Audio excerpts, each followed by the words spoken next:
Bonsoir, bonsoir à tous. Ondes du Monde, votre magazine média avec, vous en avez l'habitude maintenant, un maximum d'images venues de l'étranger. Comme chaque semaine, nous allons vous montrer ce que vous n'aviez encore jamais vu, des images étonnantes, amusantes. Et cette semaine, gros plan sur des jeux, mais alors attention, des jeux un petit peu particuliers qui ne concernent que les couples. Monsieur et madame sont sur un plateau, ils répondent à des questions, ils se bécotent, ils se chamaillent parfois, et ça donne notamment les amours qu'on connaît bien ici en France et qui existent aussi à l'étranger. On en parlera justement avec notre invité Tex. C'est lui qui présente les amours depuis 12 ans maintenant sur France 2. Et pour démarrer, on part à l'étranger comme chaque semaine pour voir les différentes adaptations de ces amours. Il y a même dans cette enquête signée Céline Hirsch, l'ancêtre des amours. On a fouillé comme ça les archives et vous allez voir une jolie pépite en noir et blanc. Regardez et on accueille Tex juste après.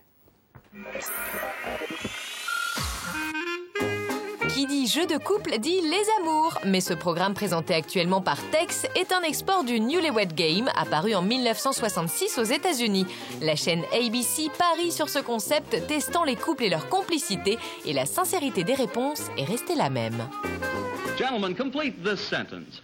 I would most like to see my wife take a course in what, Ron? Cooking. Cooking, you say. Ellen thought you'd say language. What's the matter with her cooking? Well, it's not too bad now, but at the beginning it was a little rough. Destiné à la femme au foyer, le programme était entrecoupé de publicités. And we'll be back to see how well today's wives know their husbands right after this message. Oh, well, good thing it's Teflon.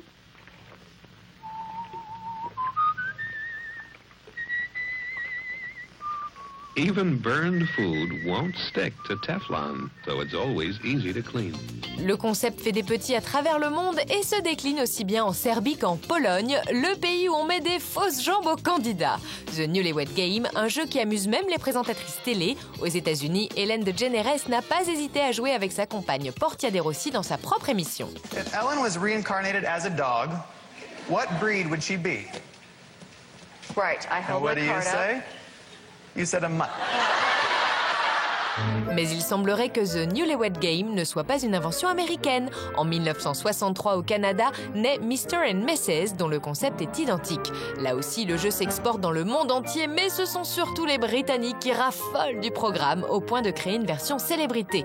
Ici, l'attaquant d'Arsenal, Theo Walcott, doit faire deviner à sa compagne qui de son père, de son beau-père ou de son entraîneur l'effraie le plus. Et la jeune femme hésite. Most fear. I don't think it's my dad. Between Arsene and his dad, I reckon his dad. Et lorsque les présentateurs demandent à Theo quelle est la chose la plus romantique qu'il ait faite pour Mélanie, il répond ceci. Do you know, I'm not a romantic person. Aren't you? I think she's going to say that I'm not very romantic. Et pourtant... I'll say the ring for Christmas. Final answer? Yes. It was the car. Although he said he wasn't romantic at all, but the ring sounds very romantic. Look, it's absolutely Look good. at that. And you picked it all out yourself with no help. With no help, yeah. Oh, no, that's pretty romantic. At the end of you live, you... Bonsoir Tex. Ça va? Très heureux de vous accueillir sur le plateau d'Ondes du Monde. On va donc parler de ces jeux qui accueillent des couples. On vient de voir certaines de ces émissions et qui mieux que vous pouvez nous en parler puisque donc vous animez les amours. C'est inquiétant de commencer à faire jours. partie des références, c'est inquiétant. Non, ça fait 12 ans que ça dure Oui, sur c'est France 2 tous les jours à la mi-journée et 12 ans que ça cartonne véritablement. Pas plus tard que la semaine prochaine, mardi, le 14 février, jour de la Saint-Valentin, évidemment, ce sera la 5 millième. Ouais, la 5 millième de cette Bravo. émission, c'est assez incroyable. Ça va dire qu'on a reçu plus de 15 000 couples. 15 000 couples, effectivement, c'est 30 000 assez. personnes. Et 30 000 personnes. Et donc, à chaque fois, voilà, ça fonctionne bien. Vous avez vraiment laminé à plusieurs reprises la concurrence. À chaque fois que TF1 essaye de mettre quelque chose face à vous, Ça marche pas. Les gens sont fidèles et on s'amuse toujours autant, c'est ça surtout. On a vu l'ancêtre, hein, le Newlywed Game. Donc, le Newlywed Game, voilà, le jeu des jeunes mariés. Alors qui est un peu particulier. C'était les jeunes mariés, là. Parce que c'est des jeunes hein, mariés. Donc ils n'osent pas trop, on va dire, se rentrer dedans. Quand on vient de se marier depuis 15 jours, ou quand. Je crois que dans le Newlywed Game, ils prennent des gens qui sont 15 jours avant le mariage ou 15 jours après. Ah oui, ça restreint vraiment le casting. Et là, on se rentre un petit peu moins dedans. Alors que nous, les autres, ils se balancent des grosses vérités de couples qui sont ensemble depuis 35 ans. Voilà, aussi, il y a des couples plus anciens. Et là, ça y va.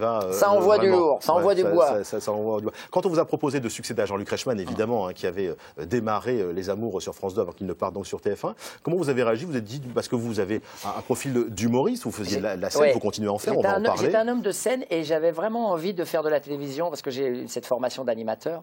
Et j'ai été proposé sur plusieurs émissions, à la vérité. Et c'est celle-là que j'ai choisie parce que j'ai senti que c'était dans celle-là qu'on pouvait s'amuser le plus. Et j'ai le sentiment qu'entre l'émission des Amours et puis ensuite le jeu de Nagui, c'est vraiment une heure et demie où on s'amuse vraiment sur France 2. Et qui effectivement fonctionne très bien. Je le disais, vous faites encore des spectacles. Hein. Il y a un one-man show, vous tournez actuellement. Le Tex-Mix. Tex-Mix, ça c'est le one-man show qui retrace un peu 20 ans de carrière. Et en même temps, je me suis amusé à faire du théâtre cette année. Voilà, la symphonie des Focus est en tournée là actuellement. Vous faites régulièrement comme ça des dates en province. Voilà, tout est sur le Facebook parce qu'on est partout. C'est difficile d'annoncer des dates. On est partout. On joue une pièce dans laquelle je suis un chef d'orchestre. On voit Julie Arnold qui est ma femme et Gilles Détroit qui veut prendre ma place. Pièce d'Olivier Lejeune, qui est en bas, est mon manager. Et la petite violoniste en bas s'appelle Johanna Serror. Et tous ces personnages, on s'amuse énormément à jouer cette pièce. On a même d'ailleurs le désir de la jouer à Paris parce que tellement ça marche bien en province. C'est de la comédie, vraiment, évidemment. Extraordinaire. Et le public est hilar. Quand on vous a proposé comme ça de reprendre la présentation des Amours, vous êtes allé comme ça à l'étranger, vous avez demandé à voir des cassettes pour voir ce qui se faisait à l'étranger, puisque c'est une marque qui est déclinée, on l'a vu, dans différents pays du monde. Je suis pas allé chercher, je suis ni allé chercher à l'étranger, ni allé chercher l'imitation de Jean-Luc, alors qu'il avait vraiment marqué le programme. Je me suis dit, je vais faire ça comme j'ai envie de le faire, comme je le sens, et ça durera ce que ça durera, et c'était il y a 12 ans. Et puis, comme j'avais déjà refusé 2 ou 3 projets d'émission avant, je sentais que celui-là aurait été le bon et donnait la possibilité d'élargir ce produit et de montrer, en plus, j'ai le sentiment de pouvoir montrer tout ce que je sais faire en animation, en rire. Et on aborde tout, parce qu'on me dit souvent que je fais beaucoup les accents, mais je fais aussi des jeux de mots, je fais aussi ça va du plus au moins. Alors on s'amuse avec le moins, on dit il fait des gags faciles. Peu importe, messieurs, dames, l'important c'est qu'on passe. L'important c'est qu'on passe surtout cette demi-heure de jeu dans le plaisir et dans la recherche tout le temps de qu'est-ce qu'ils vont nous dire. Alors on va aller partir à nouveau à l'étranger, Tex, avec un jeu qui existe là-bas mais qui n'existe pas encore en France. Peut-être arrivera-t-il un jour, on ne sait pas, on va voir. En tous les cas, là, les Français travaillent beaucoup sur les adaptations de jeux, donc c'est possible. Absolument, parce que généralement ce qui marche à l'étranger devrait fonctionner à l'étranger. En France, ce qui n'est pas toujours le cas d'ailleurs, hein. La formule n'est pas forcément magique. Non. En tous les cas, c'est un jeu donc qui s'adresse évidemment à la ménagère, mais la ménagère vient avec son mari. Ce n'est pas elle qui joue, en fait, elle parie sur les capacités physiques de son mari. C'est un petit peu, ça fait penser un petit peu à la tête et les jambes. Son orchestre. Alors voilà, c'est un peu la tête et les jambes, sauf que là c'est les jambes et les jambes. Ça s'appelle My Man Can. Mon mari peut le faire. Regardez, Tex, et on en parle après ensemble. Heureusement, dans les jeux de couple, il n'y a pas que des questions-réponses.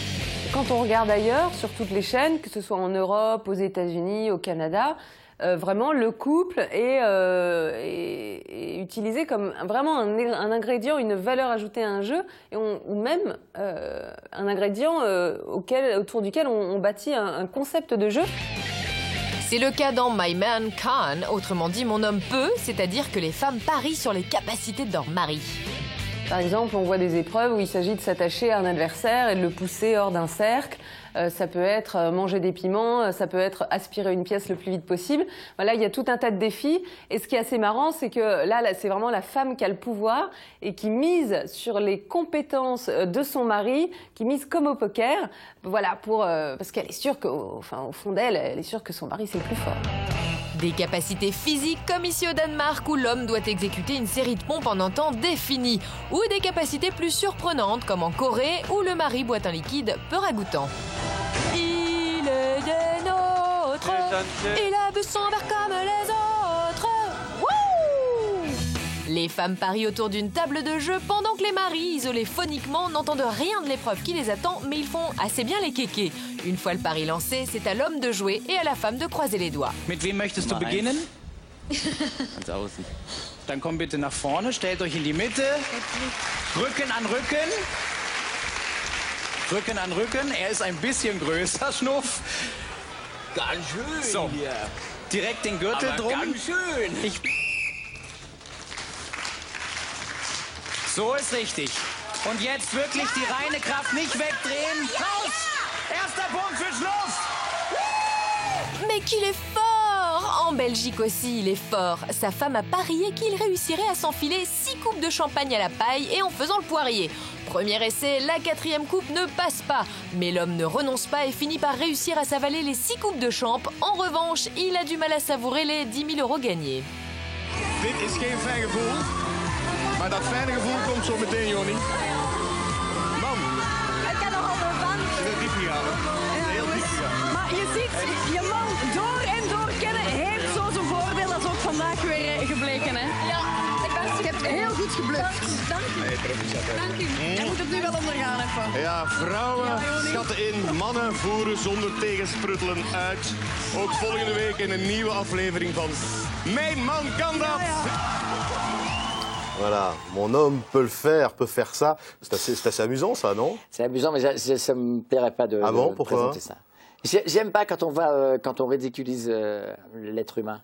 Et là, je trouve qu'on est un peu dans ça. Il y a plein de jeux qui font ça. C'est des défis, alors qui sont oui, effectivement ça peut un petit peu limites. Mais dans ce cas-là, c'est cette limite-là voilà, qui est très particulière. Je trouve que quand on faisait Interville, on ne dépassait pas cette limite. Ouais. Je trouve que dans Wipeout, on est déjà en train de dépasser cette limite. Quand on fait tomber les gens dans les piscines, voilà, tout exactement. ça. Ouais. C'est très particulier, hein. C'est toujours une histoire de limites, etc.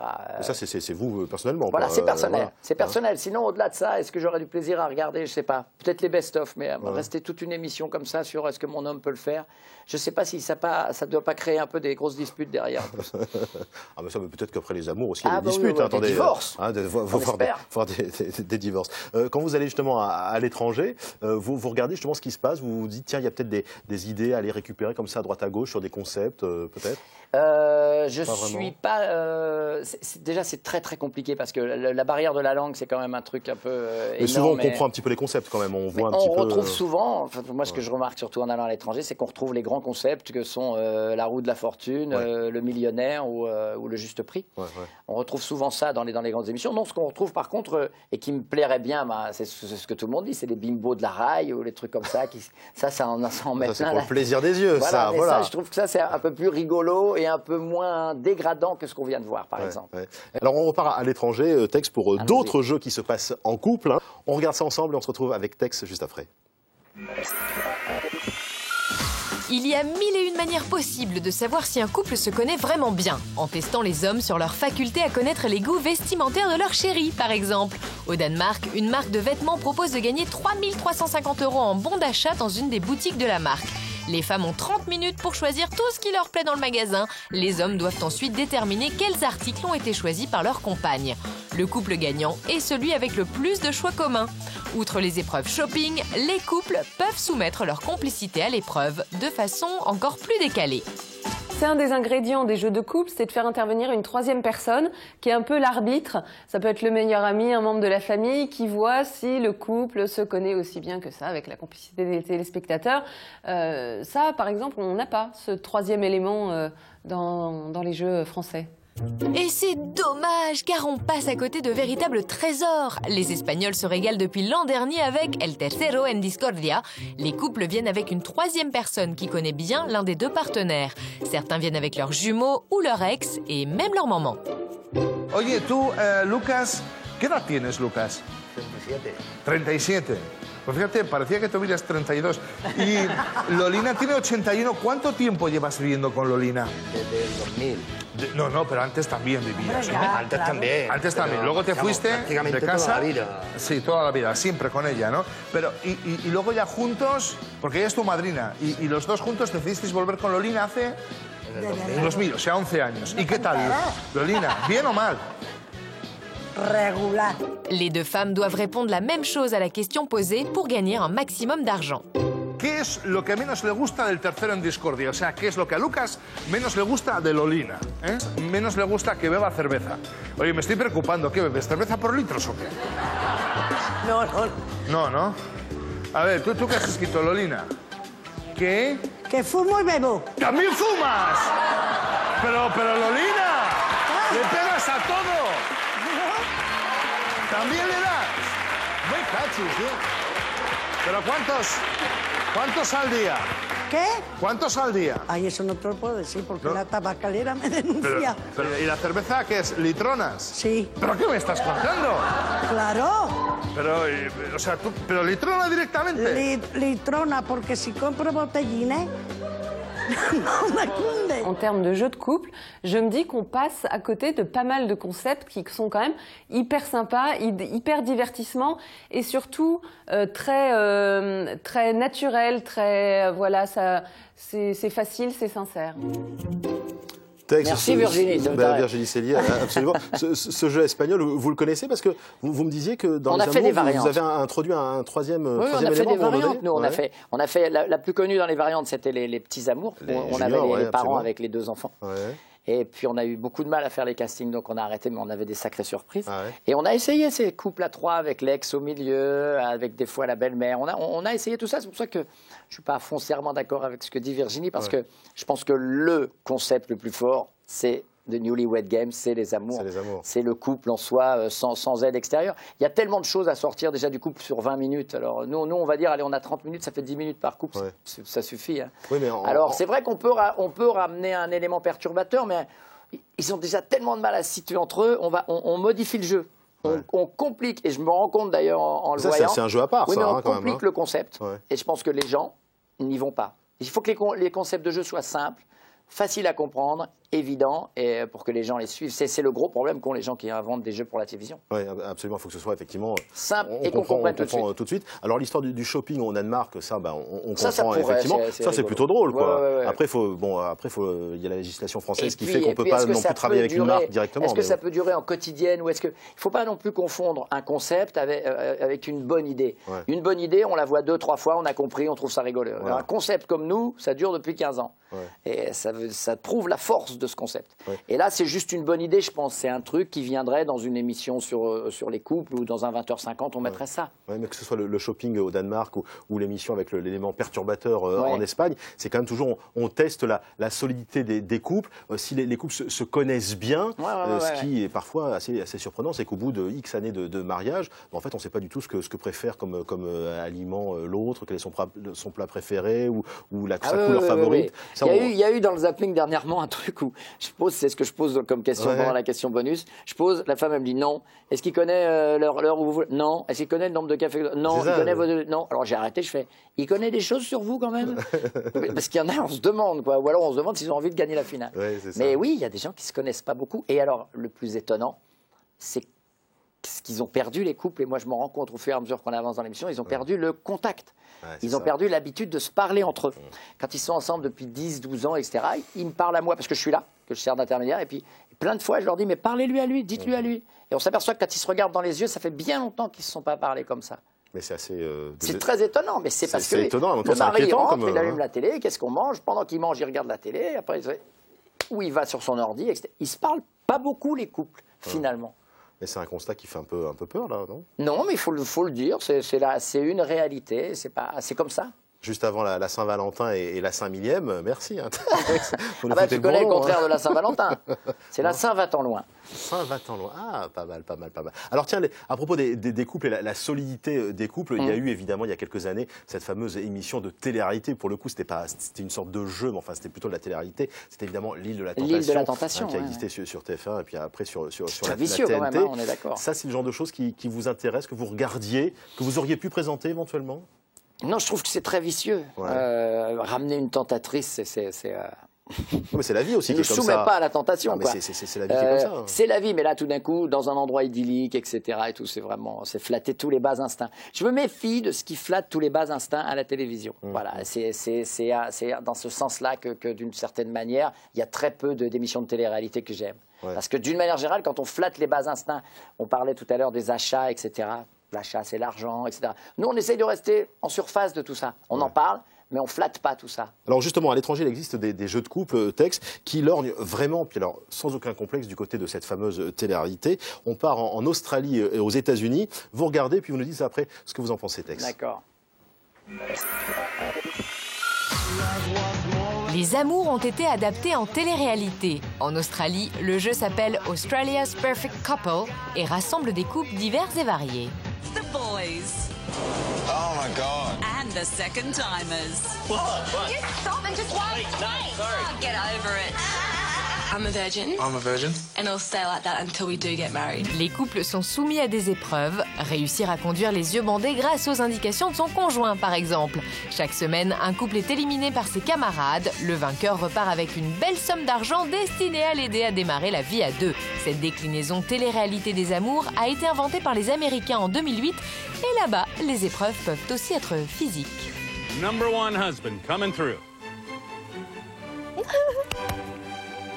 2 is ready.